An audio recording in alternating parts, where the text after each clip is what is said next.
Assalamualaikum warahmatullahi wabarakatuh. Kami dari kelompok 4 akan menyampaikan materi mengenai penyelesaian prosedur audit. Tahap penyelesaian audit adalah fase akhir yang sangat krusial dalam proses audit. Tahap ini dilakukan setelah auditor menyelesaikan pengujian atas berbagai siklus transaksi. Mengapa ini penting? Karena di tahap inilah auditor mengambil keputusan final mengenai hasil auditnya. Apakah laporan keuangannya wajar? Apakah bukti audit sudah cukup? Dan opini apa yang akan diberikan oleh seorang auditor?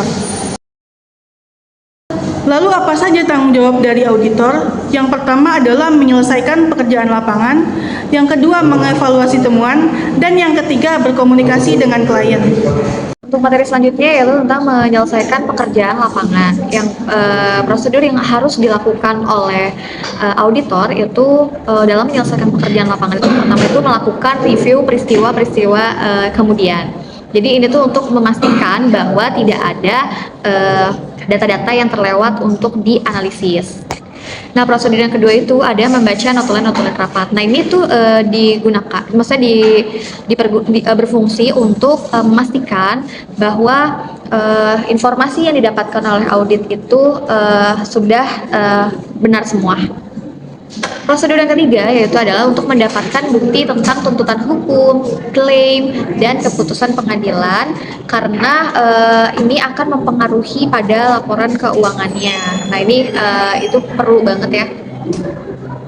Nah, langkah yang keempat itu adalah prosedur analitis. Jadi prosedur analitis ini untuk menilai kewajaran dan kewajaran dari data laporan keuangan perusahaan dan untuk mengidentifikasi potensi resiko, terus menilai kewajarannya, dan seluruh langkah ini itu bertujuan untuk memastikan bahwa laporan keuangan yang disajikan oleh perusahaan ini itu valid, akurat, dan lengkap, tidak ada yang terlewat. Baik, materi selanjutnya ada pembukaan notulen rapat.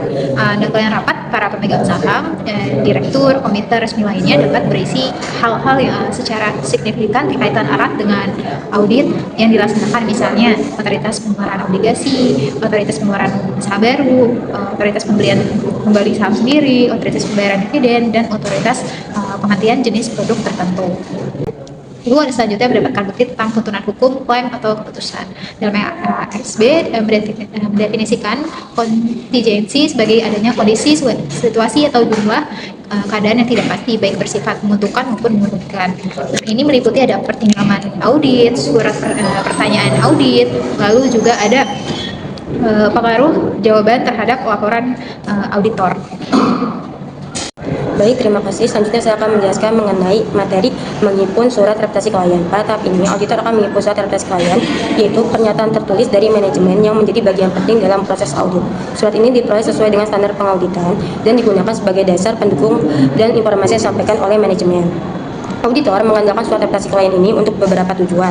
Yang pertama, untuk mengkonfirmasi pernyataan desain yang telah disampaikan manajemen kepada auditor selama proses audit. Yang kedua, untuk mendokumentasikan ketetapan reputasi itu sebagai bukti auditor secara tertulis atau tanggung jawab dan pernyataan manajemen secara keberlanjutan. Yang ketiga itu untuk menghindari kesalahpahaman antara auditor dengan manajemen terkait ruang lingkup, tanggung jawab, serta informasi yang disampaikan. Selanjutnya itu mengkomunikasikan hal-hal yang berkaitan dengan struktur pengendalian intern. Jadi sebenarnya auditor itu tidak diwajibkan secara khusus untuk mencari kesalahan atau kondisi yang harus dilaporkan. Tapi dalam proses audit, auditor bisa saja menemukan hal tertentu yang perlu disampaikan kepada manajemen.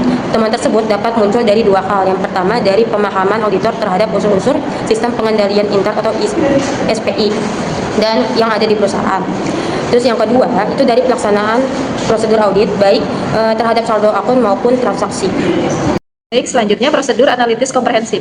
Prosedur ini dilakukan sebagai penelaahan penyeluruh atas laporan keuangan. Prosedur ini dilakukan setelah seluruh pengujian audit selesai dan bertujuan untuk memastikan bahwa laporan keuangan secara keseluruhan tampak wajar dan konsisten. Tujuan utama dari prosedur analitis pada tahap penyelesaian audit adalah untuk membantu auditor mengevaluasi kewajaran laporan keuangan secara keseluruhan. Selain itu, prosedur ini juga bertujuan untuk mengidentifikasi kemungkinan adanya salah saji material yang belum terdeteksi, serta mendukung auditor dalam menarik kesimpulan akhir audit.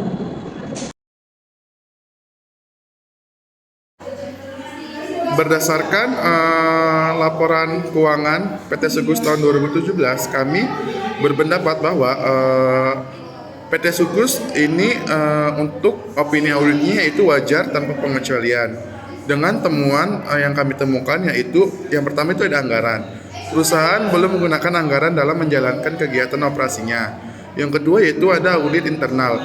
Perusahaan belum mempunyai audit internal yang mempunyai tanggung jawab atas penyediaan informasi mengenai cukup dan efektifnya suatu pengendalian internal dan mutu pekerjaan organisasi perusahaan.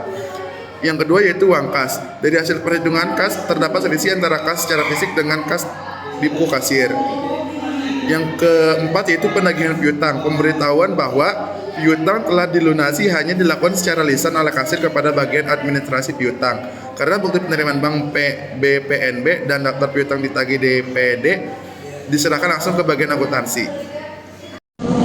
Yang kelima ada laporan akun bulanan dari piutang usaha. Selama ini perusahaan belum mengirimkan laporan akun bulanan kepada masing-masing pelanggan. Akibatnya banyak jawaban konfirmasi piutang yang hasilnya berbeda.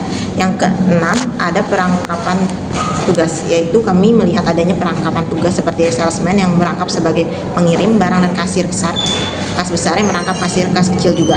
Yang ketujuh ada inventarisasi aset tetap, yaitu perusahaan tidak pernah melakukan inventarisasi atas aset tetap yang dimilikinya.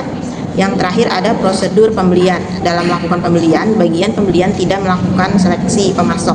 Akibatnya, perusahaan tidak memiliki harga yang kompetitif dan tidak bisa membandingkan kualitas barang yang diperoleh apakah sudah bagus atau belum. Jadi kesimpulan dari presentasi kami kali ini adalah tahap penyelesaian audit ini merupakan tahap akhir yang penting untuk memastikan bahwa hasil audit itu akurat dan sesuai dengan standar yang berlaku di Indonesia. Pada tahap ini, auditor itu menyelesaikan pekerjaan lapangan, mengevaluasi temuan, serta menyampaikan hasil audit dan rekomendasikan keputusan atau saran dari audit kepada manajemen. Dan saran dari kami, perusahaan ini disarankan untuk menindaklanjuti rekomendasi dari auditor, terutama dalam memperkuat pengendalian internal perusahaan tersebut, agar selanjutnya tidak terjadi kesalahan dan resiko sehingga dapat diminimalkan serta kualitas laporan keuangannya juga semakin baik.